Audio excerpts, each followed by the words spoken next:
प्रावधान छ त्यो नयाँ तरिकाले बनाउनु पर्ने, त्यसको फर्मेसन गर्नुपर्ने यहाँ हाम्रोमा अर्डर आएकोले गर्दा र पुरानो जति पनि एसएमसीहरू छ उहाँहरूलाई डिजल्भ गरेर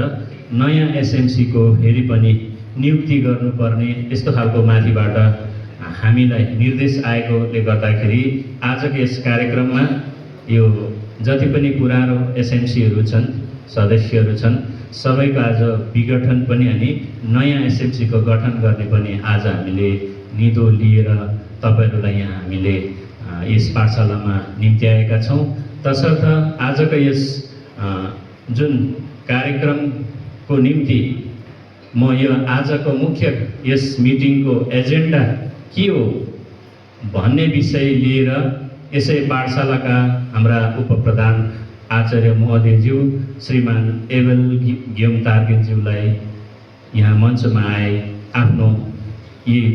यसै मिटिङका एजेन्डालाई राखिदिने अनुरोध गर्न चाहन्छु।